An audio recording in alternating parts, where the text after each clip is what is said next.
pessoal, tudo bem? Sejam muito bem-vindos para o nosso quinto encontro do nosso curso O Essencial para Delta. Meus amigos, antes de nós iniciarmos o nosso encontro, eu quero aqui me colocar à disposição de vocês lá no meu Instagram, @BrunoBetCosta, para aquilo que você precisar de tirar dúvidas desses nossos encontros e de outros pontos do direito administrativo. Além disso, é um canal para você acompanhar publicações, atualizações do direito administrativo, que sem dúvida vão te ajudar na hora da sua prova. Perfeito? Muito bem. Pessoal, nesse nosso encontro, nós vamos iniciar a temática responsabilidade civil, temática essa que é relevantíssima para os nossos concursos. Perfeito? Então, muito bem. Para nós começarmos a temática responsabilidade civil, nosso primeiro ponto é a responsabilidade civil do Estado por atos lícitos, perfeito? E aí, meus amigos, eu questiono a vocês: o Estado responde por atos ilícitos e lícitos ou apenas por atos ilícitos? E aí, o Estado responde por atos lícitos e ilícitos ou somente pelos atos ilícitos? E aí, claro, você sabe que pelos atos ilícitos, é óbvio, o Estado vai responder. E é óbvio também que ninguém vai te questionar acerca da responsabilidade civil do Estado pelos atos ilícitos. Porque esses são óbvios. Claro que o Estado vai responder. A pergunta da prova é a responsabilidade civil do Estado por atos lícitos. E o Estado, sim, responde por danos gerados ao particular decorrente de atos lícitos. Repito, o Estado responde, sim, por danos gerados ao particular por atos lícitos. Para que o Estado responda por danos gerados ao particular decorrente de atos lícitos, o dano gerado precisa ser um dano anormal, extraordinário e específico. Perfeito? Para o Estado responder por atos lícitos, o dano gerado ao particular, eu brinco e falo, tem que ser um danão, não pode ser um daninho, tem que ser um dano, veja, anormal, extraordinário e específico. Perfeito? Pessoal, dois são os fundamentos que vão embasar a responsabilidade civil do Estado por atos lícitos. Quais são os dois fundamentos da responsabilidade por ato lícito? É o princípio da isonomia e ainda a teoria da repartição, dos encargos sociais. O Estado responderá pelos seus atos lícitos, que gerem danos anormais, extraordinários e específicos aos particulares, em razão do princípio da isonomia e da teoria da repartição dos encargos sociais. Pessoal, você observe a seguinte situação. O ato estatal lícito, por exemplo, uma obra pública, tem por objetivo atender a interesse de toda a coletividade. Mas é possível que dessa obra, desse ato lícito, gere de fato um dano anormal, extraordinário e específico ao particular. Veja que o bônus é para toda a coletividade, ao passo que o ônus está sendo imputado especificamente a uma pessoa ou a um grupo de pessoas, o que não se admite. Então, em razão do princípio da isonomia e da repartição dos encargos sociais, o Estado passa a ser responsável pelos danos gerados ao particular, decorrentes de atos lícitos, exatamente para que ônus e bônus sejam partilhados por toda a sociedade. Quer-se evitar, portanto, a socialização dos bônus e a privatização dos ônus. Ônus e bônus precisam ser partilhados por toda a sociedade. E é por isso que o Estado responde por danos gerados ao particular decorrente dos seus atos lícitos. Quero que você observe ainda que se o Estado responde por atos lícitos, o Estado responderá por danos que o agente público pratique, quando estiver diante de uma causa excludente da ilicitude, perfeito? Quando uma autoridade policial, por exemplo, estiver atuando numa causa excludente da ilicitude, o Estado ainda assim terá responsabilidade. Porque a autoridade policial, atuando com uma causa excludente da ilicitude, como o próprio nome diz, praticará um ato lícito. Mas que se gerar um dano anormal, extraordinário e específico ao particular, o Estado terá responsabilidade. Perfeito? Muito bem. Esse é o primeiro ponto da temática responsabilidade civil. O nosso segundo ponto vai ser o estudo das teorias acerca da responsabilidade civil. E aí nós vamos ver duas grandes teorias: as teorias civilistas e as teorias administrativas. E dentro delas, cada uma das teorias mais relevantes. Trago para você, então, primeiro, a teoria civilista, a teoria da irresponsabilidade. Como o próprio nome diz, teoria da irresponsabilidade, por ela, o Estado não responderia por qualquer ato que gerasse dano ao particular. Pela teoria da irresponsabilidade, o Estado não teria qualquer responsabilidade por danos gerados ao particular. A teoria da irresponsabilidade é marcada pela expressão em inglês the king can do no wrong. Que isso, hein? Meu inglês aqui agora foi rasgado, hein? The king can do no wrong. Ou seja, o rei, o Estado, não erra. O rei, o Estado, não erra.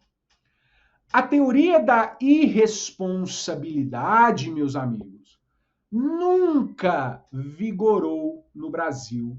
Jamais vigorou no Brasil. A teoria da irresponsabilidade, veja, perdurou durante o Estado liberal, perfeito? No mundo afora, a teoria da irresponsabilidade vigorou no Estado liberal, mas foi afastada posteriormente pela doutrina e pelas jurisprudências mundo afora. No Brasil, nunca vigorou, ela não é aplicada. Por que você tem que saber? Porque ainda cai em prova. Segunda teoria é a teoria dos atos de império e dos atos de gestão. Essa teoria é um avanço à teoria anterior da irresponsabilidade. Porque a gente sai de uma situação em que o Estado não tem qualquer responsabilidade e passa para uma situação agora que o Estado tem responsabilidade sobre determinados atos e outros não. Então vem cá. Atos de império são aqueles que o Estado pratica dotado das suas prerrogativas. O Estado pratica com o seu poder de império, com o ius império. Já os atos de gestão, o Estado pratica desprovido das suas prerrogativas. Desprovido das suas prerrogativas. O Estado ficaria em igualdade com o particular. Bom, diante disso, já dá para imaginar qual ato o Estado teria responsabilidade e qual o Estado não teria, caso gerasse dano ao particular. Por essa teoria, pelos atos de império, o Estado não responderia. Por essa teoria, o Estado não responderia. Já nos atos de gestão, eventuais danos, haveria responsabilidade do Estado. Perfeito? Muito bem. Sigo com você. Antes, essa teoria não é aplicada no direito brasileiro. Essa teoria não é aplicada no direito brasileiro. Perfeito? E aí a gente chega à última teoria civilista. A gente chega à teoria da culpa civil. Por essa teoria da culpa civil, o Estado teria uma responsabilidade subjetiva por ações, por ação ou omissão. O Estado teria uma responsabilidade subjetiva por ações e omissões que gerassem danos ao particular. A teoria da culpa civil não é aplicada no direito brasileiro. A teoria da culpa civil não é aplicada no direito brasileiro. Portanto, nenhuma teoria civilista é aplicada no direito brasileiro. Nenhuma. Pois muito bem. Agora a gente chega às teorias administrativas. E aí, todas as teorias administrativas que nós vamos estudar, todas elas, são aplicadas no Brasil, com um maior ou um menor grau de incidência de aplicação, mas todas elas são aplicadas. A primeira teoria é a teoria da culpa anônima, ou da culpa do serviço, ou do meu francês muito requintado, é a teoria da faute de service. Perfeito? Vamos lá, pessoal. Teoria da culpa anônima, teoria da culpa do serviço, vai ser aplicada no Brasil nos casos de omissão do Estado. Pela teoria da culpa anônima, o Estado teria uma responsabilidade subjetiva. Por isso o nome, né? Teoria da culpa anônima, da culpa do serviço. Parte-se da premissa de negligência do Estado. Parte-se da premissa de negligência do Estado. Teoria da culpa anônima, aplicada no Brasil nos casos de omissão. A teoria da culpa anônima, a responsabilidade do Estado é subjetiva. Parte-se da premissa de negligência estatal. Vem cá. Pela teoria da culpa anônima, o serviço público não funcionou, o serviço não funcionou, o serviço funcionou mal, o serviço funcionou tardiamente. Por isso, há uma falha, há uma falta da prestação do serviço, porque o serviço não funciona, funciona mal ou funciona tardiamente. O exemplo clássico de aplicação da teoria da culpa anônima é o bueiro entupido e chuva. Bueiro está entupido, chove, alaga, inunda e alaga, né? E adentra a água nas casas. Responsabilidade do Estado. O serviço não funciona, funciona mal ou funciona tardiamente. Só que, pessoal, no estudo da teoria da culpa anônima, a gente precisa passar no posicionamento do Supremo Tribunal Federal.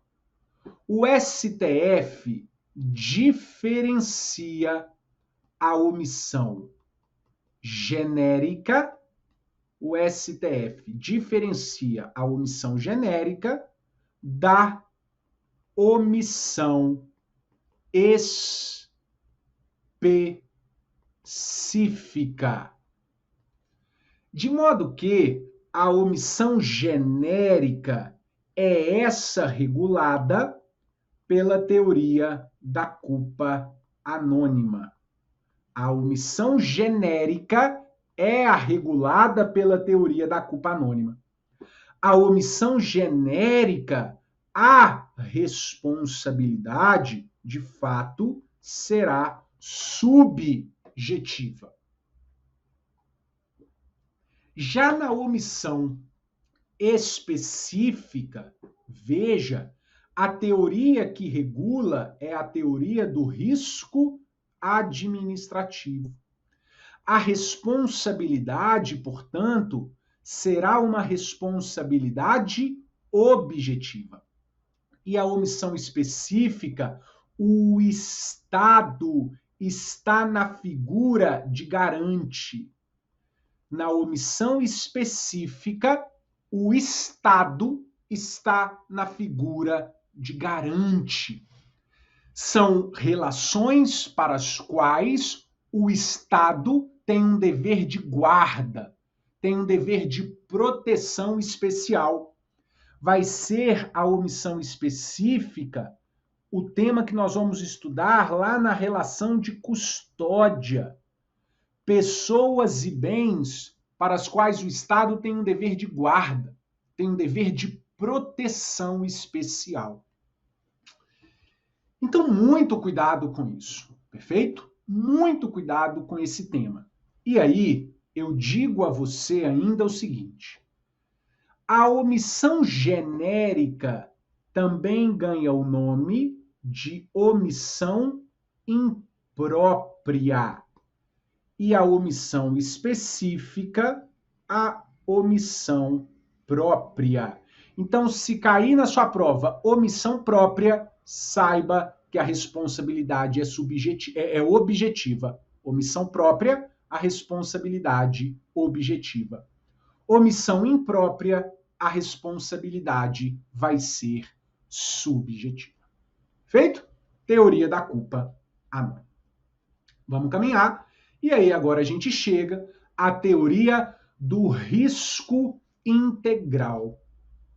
Anota que pela teoria do risco integral, o Estado seria um segurador universal.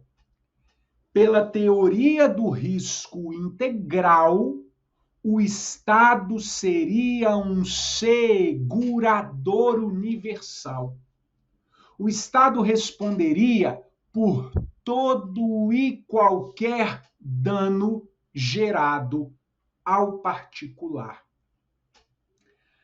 A teoria do risco integral, como regra, não é aplicada no Brasil. A teoria do risco integral, como regra, não é aplicada no Brasil. A teoria do risco integral vai ser aplicada de maneira excepcional. A exceção é a aplicação da teoria do risco integral. Porque não se pode admitir como regra o Estado ser responsabilizado por todo e qualquer dano. Pela teoria do risco integral, o Estado é segurador universal sem qualquer excludente de responsabilidade. Não se admite isso como regra. Excepcionalmente vai se admitir em 3 situações de aplicação da teoria do risco integral. Primeiro, o dano nuclear. O dano nuclear, com previsão no artigo 21, no inciso 23, a linha D da Constituição. Você indo ao dispositivo, você não vai ver que está lá falando, é teoria do risco integral. O entendimento pela doutrina é que o dano nuclear é teoria do risco integral e a previsão é essa na Constituição. A segunda aplicação da teoria do risco integral é o dano ambiental, com aplicação no artigo, com previsão no artigo 225, parágrafo 3º da Constituição. E o terceiro caso são os atos de guerra, ou atentados terroristas, atos de guerra ou atentados terroristas praticados por aeronaves com matrícula no país. Com matrícula no país. Presta atenção, pessoal. Esses atos de guerra ou atentados terroristas praticados no Brasil ou no estrangeiro. Atos de guerra ou atentados terroristas praticados por aeronave com matrícula no país. E esses atos praticados no Brasil ou no estrangeiro. Teoria do risco integral, que como regra não é aplicada no Brasil, porque não se pode imaginar como regra o Estado sendo um segurador universal. Perfeito? Muito bem. Vamos lá. A teoria mais relevante que nós vamos estudar para fins de responsabilidade civil do Estado é a teoria do risco administrativo. Pessoal, a teoria do risco administrativo é prevista no Brasil desde a Constituição de 1946. Vigora a teoria do risco administrativo desde 1946 no país. Antes de nós aprofundarmos na teoria do risco administrativo, quero trazer para você 2 entendimentos do STJ. O primeiro entendimento do STJ é de que não há que se falar em culpa concorrente, não há que se falar em culpa concorrente dos pais, não há que se falar em culpa concorrente dos pais por danos causados aos filhos, por danos causados aos filhos em razão de queima de fogos realizada por município. Perfeito? Não há que se falar em culpa concorrente dos pais por danos gerados aos filhos em razão de queimas de fogos realizadas por município. O município realizou uma queima de fogos na rua, os filhos, as crianças estavam brincando na rua, os filhos foram perto dos fogos e se machucaram. O STJ entende que, neste caso, não há que se falar em culpa concorrente dos pais. É culpa exclusiva do município e, portanto, haverá o dever de indenização por parte do ente público. E o segundo entendimento, veja, o segundo entendimento é de que as concessionárias de rodovias não respondem, as concessionárias de rodovia não respondem por roubo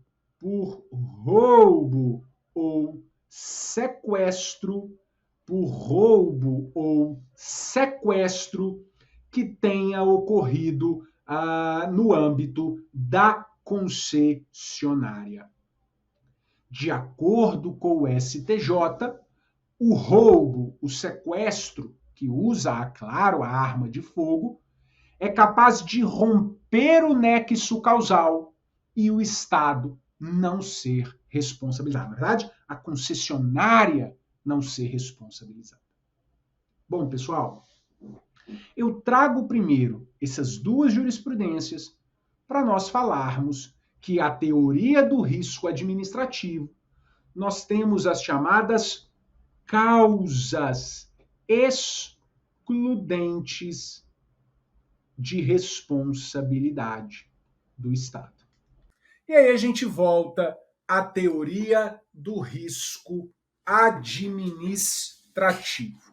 Bom, nesse momento, o que eu quero te mostrar é que a teoria se chama do risco administrativo porque há as causas excludentes da responsabilidade do Estado.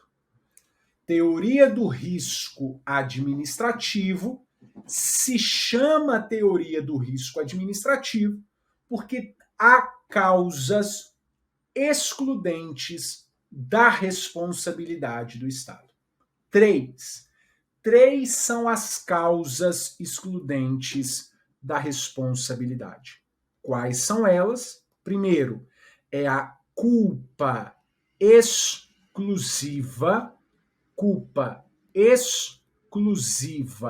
da vítima, a culpa exclusiva de terceiro e ainda o caso fortuito e a força maior. Culpa exclusiva da vítima, culpa exclusiva de terceiro e o caso fortuito e a força maior. Perfeito?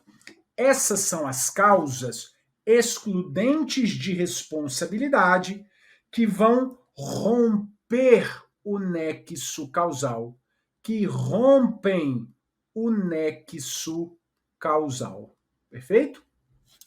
Chamo muita atenção para você que nós temos que falar como excludente de responsabilidade a culpa exclusiva da vítima, a culpa exclusiva de terceiro. O que eu quero dizer para você? É muito comum cair em prova que a culpa da vítima e que a culpa de terceiro são causas excludentes da responsabilidade. E isso está errado, porque o que vai excluir a responsabilidade do Estado não é a culpa da vítima, não é a culpa de terceiro, é a culpa exclusiva da vítima, é a culpa exclusiva de terceiro. Digo isso para você porque existe a chamada culpa concorrente. Existe a chamada culpa concorrente. E a culpa concorrente, pessoal, não exclui a responsabilidade. A culpa concorrente atenua a responsabilidade do Estado, mas não a exclui. Esse é um ponto muito relevante e é muito sutil de cobrança em prova. A culpa exclusiva da vítima e de terceiro, sim, rompem o nexo, excluem a responsabilidade do Estado. A culpa concorrente, por sua vez, não. A culpa concorrente da vítima, a culpa concorrente de terceiro, atenua a responsabilidade do Estado. Perfeito? Então, muito bem. Essas são as causas excludentes da responsabilidade. Bom, seguindo a teoria do risco administrativo, a gente precisa passar, claro, no estudo do artigo 37, parágrafo 6º da Constituição. O artigo 37, parágrafo 6º, vai dizer que a responsabilidade para pessoa jurídica de direito público e de direito privado que sejam prestadoras de serviço público. E ainda haverá uma responsabilidade para o agente público. Perfeito? De modo que o artigo 37, parágrafo 6º, vai dizer que as pessoas jurídicas de direito público e as de direito privado que sejam prestadoras de serviço público terão responsabilidade objetiva. Terão responsabilidade objetiva. Ao passo que o agente público terá responsabilidade subjetiva. Vamos lá, pessoal. As pessoas jurídicas de direito público e as de direito privado, prestadoras de serviço público, têm responsabilidade objetiva, o que quer dizer que para que configure a responsabilidade, eu preciso de um fato, eu preciso do dano e eu preciso da ponte que liga o fato ao dano. Ou seja, eu preciso do nexo causal. Esses são os 3 elementos caracterizadores da responsabilidade civil das pessoas jurídicas de direito público e das de direito privado prestadoras de serviço público. Fato, dano e a ponte que liga o fato ao dano, o nexo causal. Para que essas pessoas jurídicas sejam responsabilizadas, não precisa dispensa ou, numa palavra maldosa da sua prova, é prescindível o dolo ou a culpa. Dolo e culpa são prescindíveis, são desnecessários, não precisam estar presentes para que as pessoas jurídicas de direito público e as de direito privado, prestadoras de serviço público, tenham responsabilidade. Muito bem. Então, veja, essa é a responsabilidade das pessoas jurídicas.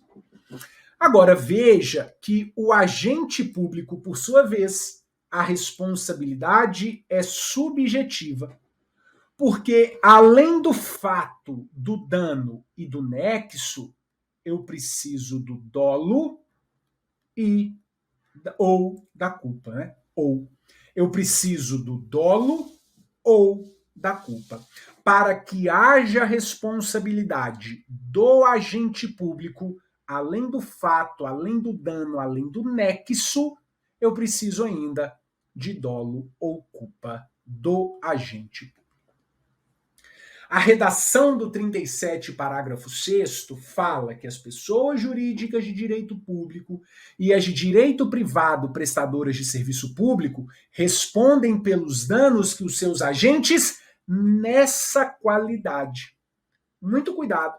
Para que haja responsabilidade do Estado, o agente precisa atuar nessa qualidade, ou seja, na qualidade de agente público.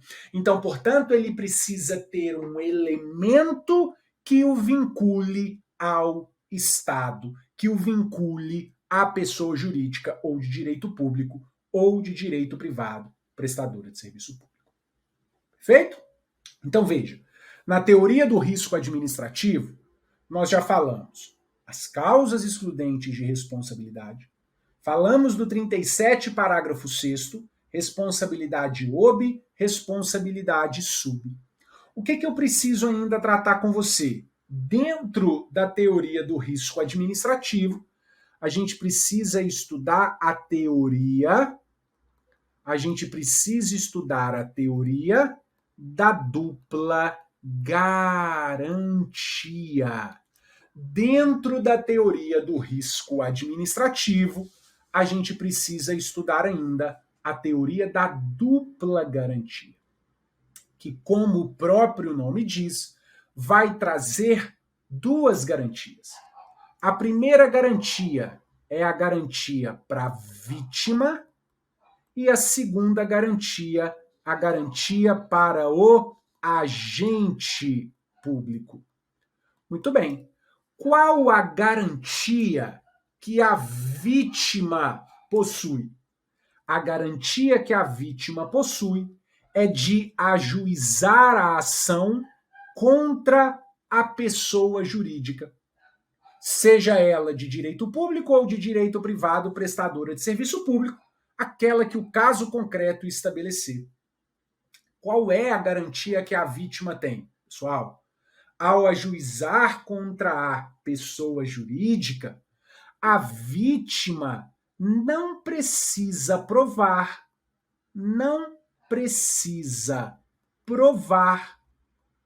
o dolo ou a culpa. Não precisa provar o elemento subjetivo, que é o mais difícil de ser comprovado.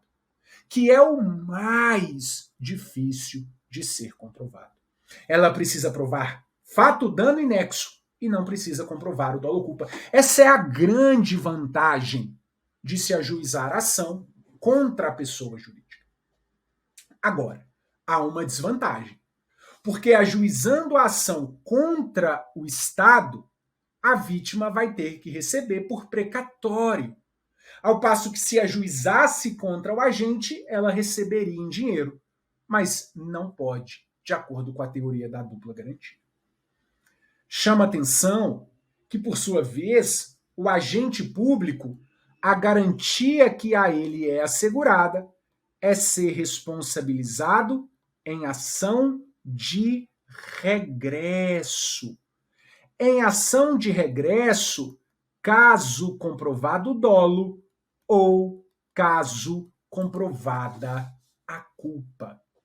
O agente público será responsabilizado apenas em ação de regresso, caso comprovado o dolo ou caso comprovada a culpa. O agente público não pode ser responsabilizado diretamente. Anote, pessoal, que a teoria da dupla garantia é aceita pelo Supremo Tribunal Federal. Perfeito? Mas muito bem.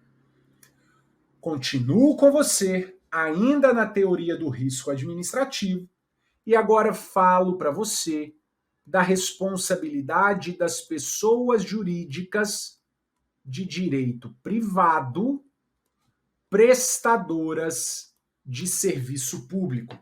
Responsabilidade das pessoas jurídicas de direito privado prestadoras de serviço público. Pessoal, anote para mim que as pessoas jurídicas de direito privado prestadoras de serviço público terão responsabilidade objetiva, seja o dano causado ao terceiro usuário, seja o dano causado a terceiro não usuário. Quero dizer, se o motorista de ônibus, dirigindo o ônibus, faz uma manobra brusca e bate num carro do particular, e em razão dessa manobra brusca uma pessoa cai, bate a cabeça e morre, há um dano a terceiro usuário e a terceiro não usuário. E a responsabilidade é a mesma. A responsabilidade é objetiva para o motorista, frente ao motorista, frente ao particular, que teve o carro batido, frente ao terceiro usuário que bateu a cabeça e morreu. O fato de nós termos usuários e não usuários não altera a responsabilidade das pessoas jurídicas de direito privado, prestadoras de serviço público. A responsabilidade é a mesma, é uma responsabilidade objetiva. Feito? Veja, pessoal, ainda quero falar com você que as pessoas jurídicas de direito privado, prestadoras de serviço público, terão uma responsabilidade direta. A responsabilidade das pessoas jurídicas de direito privado, prestadoras de serviço público, é uma responsabilidade direta nos termos do artigo 25 da Lei 8987 de 95. É uma responsabilidade objetiva, nos termos do 37, parágrafo 6º, mas uma responsabilidade direta. O que eu quero dizer com isso? Quero dizer que o poder concedente vai ter responsabilidade subsidiária. A responsabilidade primeira é da concessionária. O poder concedente apenas terá uma responsabilidade subsidiária, mas que também será objetiva, haja vista que o poder concedente é pessoa jurídica de direito público. Perfeito? Muito bem. Caminho com você e agora a gente chega num dos pontos mais relevantes do nosso encontro. A gente passa a estudar diversos julgados do STF e do STJ sobre responsabilidade civil. Trago para você primeiro o RE 580252, que estabelece que, considerando que é dever do Estado imposto pelo sistema normativo manter em seus presídios os padrões mínimos de humanidade previstos no ordenamento jurídico, é de sua responsabilidade, nos termos do 37, parágrafo 6º, a obrigação de ressarcir os danos, inclusive morais, comprovadamente causados aos detentos em decorrência da falta ou insuficiência das condições legais de encarceramento. Ponto relevante, sempre cobrado nas nossas provas. É dever do Estado manter em seus presídios os padrões mínimos de humanidade, de modo que o Estado, inclusive, será obrigado a ressarcir os danos morais, não só materiais, mas também danos morais causados aos detentos pelas más condições dos presídios. Feito? Isso aqui, né, pessoal, como você sabe, as questões de padrões de presídios, os padrões de qualidade dos presídios, o Supremo Tribunal Federal enfrentou nas questões do estado de coisas inconstitucionais, não é verdade? Lembra disso? Estado de coisas inconstitucionais. A violação maciça e reiterada dos direitos fundamentais, em razão da inércia do Estado, em razão da omissão, da não atuação do Estado. De modo que apenas uma ruptura nessa inércia, por meio de uma atuação positiva do Estado, vai romper com esse estado de coisas inconstitucionais. Feito? Muito bem, sigo com você e trago agora o RE 136861.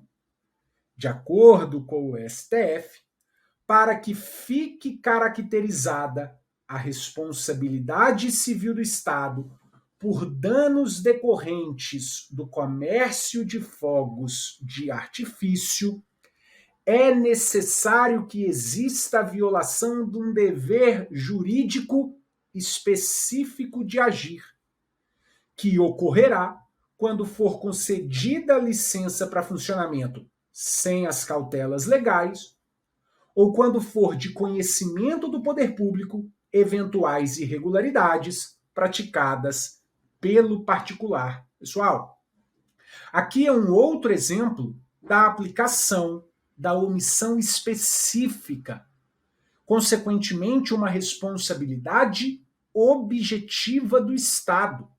Veja, danos decorrentes do comércio de fogos de artifício, quando houver a violação de um dever jurídico específico de agir. O Estado tinha o dever jurídico de agir e não fez. Que vai ficar caracterizado quando houver a concessão de licença sem as cautelas legais, ou quando for de conhecimento do poder público eventuais irregularidades praticadas pelo particular e o Estado nada fizer. Perfeito? Muito bem. Outro relevantíssimo é o agravo em recurso extraordinário 884325. De acordo com o STF, é imprescindível, olha, vou até apagar aqui para ficar mais claro, hein? É imprescindível para reconhecimento da responsabilidade civil do Estado em decorrência da fixação de preços no setor sucroalcooleiro, a comprovação do efetivo prejuízo econômico mediante perícia técnica em cada caso concreto.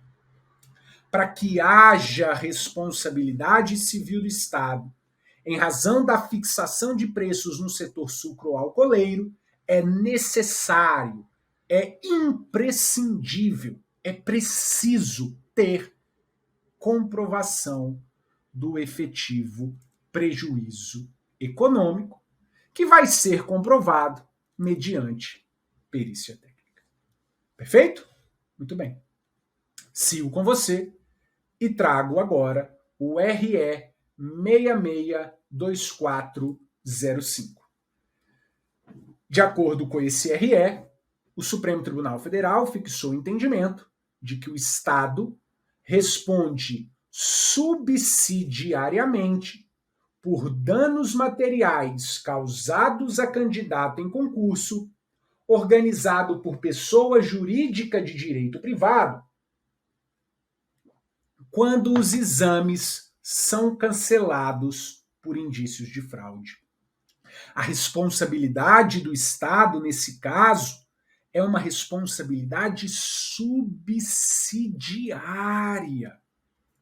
A responsabilidade primeira é dessa pessoa jurídica de direito privado. A responsabilidade do Estado é uma responsabilidade subsidiária.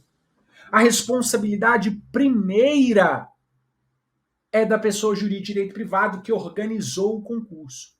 O Estado apenas terá responsabilidade subsidiária, embora objetiva.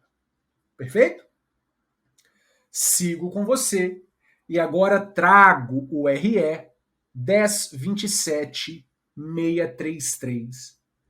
A teor do disposto no artigo 37, parágrafo 6º, a ação por danos causados por agente público deve ser ajuizada contra o Estado ou a pessoa jurídica de direito privado prestadora de serviço público, sendo parte ilegítima para a ação o autor do ato, assegurado o direito de regresso contra o responsável nos casos de dolo ou culpa pessoal. Aqui, olha, é a concretização da teoria da dupla garantia. É a concretização da teoria da dupla garantia. Não se pode ajuizar ação contra o autor. O autor será responsabilizado apenas em ação de regresso. Ajuiza-se a ação contra o Estado ou a pessoa jurídica de direito privado prestadora de serviço público. Bom, para fecharmos esse nosso encontro, fecho com a última jurisprudência do tema, este um entendimento do STJ, perfeito? De acordo com o STJ, aplica-se igualmente ao Estado o que está previsto no artigo 927, parágrafo único do Código Civil, de responsabilidade civil objetiva por atividade naturalmente perigosa, sendo irrelevante se a conduta é comissiva ou omissiva. Perdão. Presta atenção para você não errar nisso em prova. Às vezes o examinador lê isso aqui e também erra. O STJ não está dizendo que a responsabilidade do Estado é sempre objetiva, não importando se a conduta é omissiva ou comissiva. O STJ não está dizendo isso. O STJ está dizendo que quando o dano decorrer de uma atividade naturalmente perigosa, não importa se é uma ação ou omissão, a responsabilidade do Estado será objetiva em razão da atividade ser naturalmente perigosa. E aí, o que é essa atividade naturalmente perigosa estabelecida pelo STJ?